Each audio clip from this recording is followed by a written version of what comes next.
ayah telling you that this is the whole objective of this situation. That when you find yourself in a way or in a situation where you're being tested, لَعَلَّهُمْ يَتَضَرَّعُونَ, the objective is that you should bow your head in humility and humbleness before Allah subhanahu wa ta'ala and get close to Allah subhanahu wa ta'ala. Right? So that's the whole objective.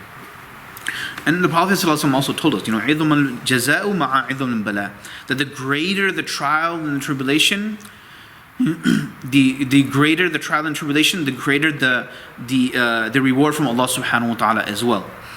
And وَإِنَّ اللَّهَ إِذَا أَحَبَّ قَوْمًا ابْتَلَاهُم. And indeed, when Allah subhanahu wa ta'ala loves a people, loves a nation, He tests them. Right? He tests them with these types of situations. فَمَنْ رَضِيَ فَلَهُ الرِّضَى. And whoever is pleased with Allah subhanahu wa ta'ala, then for him is the pleasure of Allah subhanahu wa ta'ala. وَمَنْ سَخَطَ فَلَهُ السَّخْطُ. And whoever is upset and whoever is unhappy, then for him is the punishment of Allah subhanahu wa ta'ala. So that's what these things are for, and that's why we have to be very careful. Now, there's an ayah in the Quran where Allah subhanahu wa ta'ala, and I'll conclude with these last 2 points. Allah subhanahu wa ta'ala says, مَا أَصَابَ مِن مُصِيبَةٍ, right, that no difficulty it befalls a person, no misfortune happens to a person إِلَّا بِإِذْنِ اللَّهِ, except with the permission of Allah subhanahu wa ta'ala. The word asaba really means that something hits its target. Right? Asaba the shay, which means you found a target and you're trying to hit that target. So ma asaba musibatin, there's no difficulty, which means every difficulty that transpires in our life is catered specifically towards us. Allah specifically and especially trying to test us. So ma asaba musibatin illa bi idhnillah, and this is all with the permission of Allah subhanahu wa ta'ala. So if you find yourself struggling, many of you I know, your wife asks you to go get some groceries, you open your wallet and there's hardly anything inside. You barely have enough. For a lot of you, the rent, you see the rent check or the bill come up for the check for your rent or your mortgage, you're looking at those numbers and you're looking at your bank account and they don't add up. You're falling short. We know that. And I know you're going through a lot of difficulty. There are a lot of people who just emotionally, it's just too much for them to be stuck in one place. They can't handle, they've never been in this situation before. Now they have the responsibility of the household, they have the house responsibility of their families, and just to stay afloat, it becomes really difficult for them. Right? Especially our mothers and our sisters who are at home. Now you're having to, before, children are at school, husband is at work, you have some time, but now everybody's on your head and you have all this responsibility on top of you. Then there's social responsibilities as well. And all these things are there, but you're having a difficult time. Remember, whatever situation you are in, whatever hardship you are in, this is from Allah subhanahu wa ta'ala. But the message is, وَمَن يُؤْمِن بِاللَّهِ, whoever believes in Allah subhanahu wa ta'ala, يَهْدِي قَلْبَهُ, Allah subhanahu wa ta'ala guides their heart, guides that person's heart. So whatever happens, you stay strong. And if you stay strong and you stay on the right path, then Allah subhanahu wa ta'ala will guide you. Allah subhanahu wa ta'ala will make sure that no misfortune befalls you. And if it does, you're able to come out of it much stronger. Right? There's a hadith of the Prophet sallallahu alaihi wasallam, al-mu'minu qawiyyu khayrun wa ahabbu ila Allahi min al-mu'min ad-da'if, that a strong believer is more beloved to Allah subhanahu wa ta'ala than a weak believer. Wa fi kulli khayrun, but there's still goodness in everybody. There's whatever type of believer you are in, there's good in everybody. Ihris ala ma yanfa'uk wasta'in billah, that strive for that which will benefit you and seek the help of Allah subhanahu wa ta'ala. وَلَا تَعْجِزْ, and do not feel helpless. This is really important. وَلَا تَعْجِزْ, do not feel helpless. فَإِنَّ صَابَكَ شَيْءٌ فَلَا تَقُلْ لَوْ أَنِّي فَعَلْتُ كَذَا وَكَذَا. When something happens to you, don't say, if I wish I had done this, I wish I had done that, if only I had done this, if I only had done that. وَلَكِنْ قُلْ قَدَّرَ اللَّهُ مَا شَاءَ. Instead say, this is whatever Allah subhanahu wa ta'ala willed, this is what happened. Why? فَإِنَّ اللَّوْ, because the Prophet said, saying if, these hypothetical situations and scenarios, تُفْتَهُ عَمْلُ الشَّيْطَانِ, this opens you to be the plaything of shaitan. So we find ourselves in this situation, Don't feel hopeless. And this is a very, unfortunately, the brothers and sisters who are feeling negative emotions at this time, this is what's happening. They're feeling a sense of hopelessness. They're feeling as if this is the end of the world. What are we supposed to do? Conspiracy theories running wild like crazy amongst people.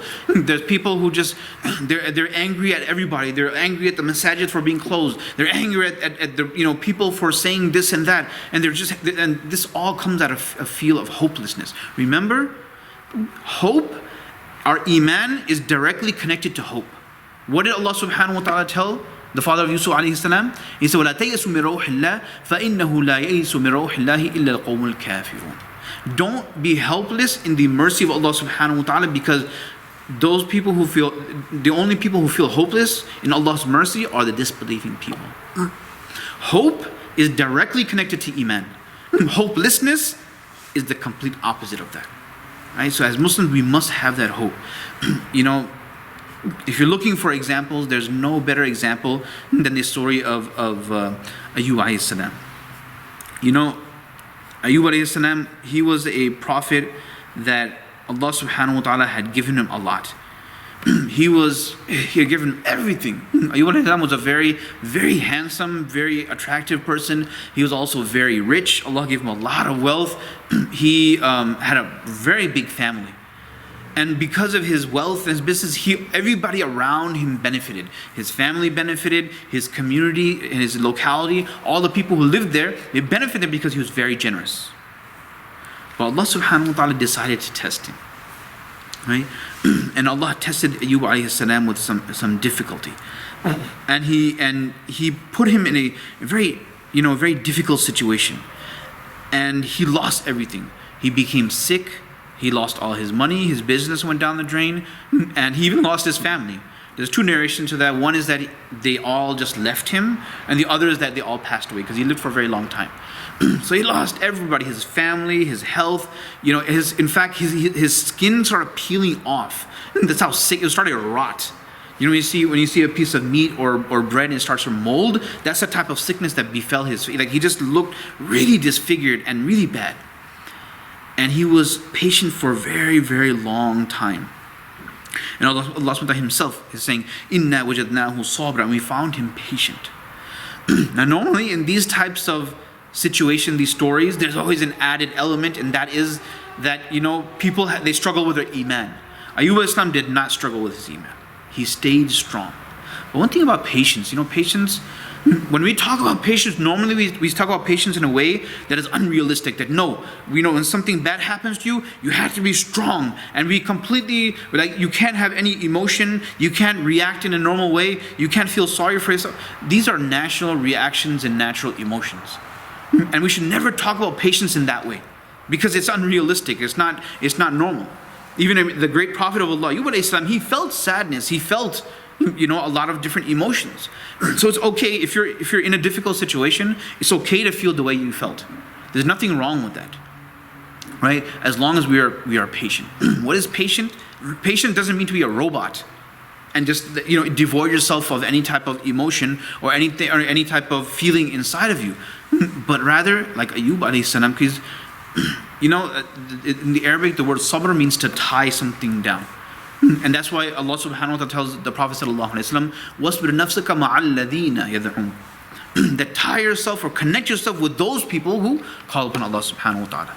So the word sabr means to tie yourself down. So you can feel whatever emotions you are feeling, but just keep them under control. That's what patience really means, right? And eventually, that's exactly what he did. Right? He prayed to Allah subhanahu wa ta'ala, وَأَيُّوبَ إِذْ نَادَى رَبَّهُ أَنِّي مَسَّنِيَ الضُّرُّ وَأَنْتَ أَرْحَمُ الرَّاحِمِينَ. And remember, Ayyub alayhi salam, when he prayed to Allah subhanahu wa ta'ala, Oh Allah, I feel some sort of distress. Distress has seized me. I'm going through difficult times. I'm going through hardship. I can't pay my bills. I can't manage my family. I'm having a very hard time going through with this. So he made this dua to Allah subhanahu wa ta'ala. وَأَنْتَ أَرْحَمُ الرَّاحِمِينَ. Oh Allah, you are the most merciful of merciful. You own mercy, Ya Allah. You embody mercy. When he made that dua to Allah subhanahu wa ta'ala, what did Allah say? فَاسْتَجَبْنَا لَهُ كَشَفْنَا مَا بِهِ مِنْ ضُرٍّ. So we answered the dua of Ayyub alayhi salam. We removed him of his distress. وَآتَيْنَاهُ أَهْلَهُ وَمِثْلَهُ مَعَهُمْ رَحْمَةٌ مِّنْ عِنْدِنَا. And we returned his health, returned his family, returned everything back to him and more. So because he was patient, he didn't blame Allah subhanahu wa ta'ala. He didn't blame his family or friends for leaving him. He didn't blame the whole entire community. He was patient. He stayed patient. He remained steadfast. He kept his iman strong, and then he made dua to Allah, and then Allah subhanahu wa ta'ala. And remember, the test doesn't mean you're going to go through it. Ayyub al-Islam was in this situation for almost 18 years, almost 20 years according to some narrations. That's a long time. But he didn't lose his hope, he didn't lose his iman, he stayed strong. He knew this is from Allah, and if this is what Allah wants, I'm okay with that. Right? Then Allah answers his call. But there's one added thing though. If you go back to the other verse, Inna wajadnahu sabira. Right? That in Surah Anbiya, that indeed we found him patient. Then Allah subhanahu wa ta'ala says, Ni'mal abd, he was indeed a good servant. Innahu awwab. This is the key. How can you have patience in this difficult time?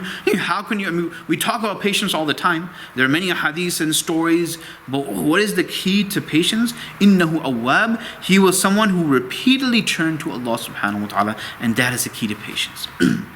You want to be a patient person, you want to have the strength in your patience, you want to be able to connect to Allah subhanahu wa ta'ala, you need to connect with Allah. That's what it is. The stronger your relationship with Allah, the more you will be able to bear, and the better you will fare in this test.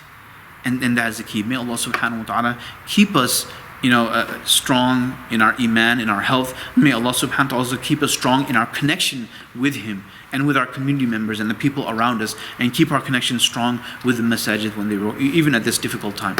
Jazakumullah khair. Assalamu alaikum wa rahmatullahi wa barakatuh.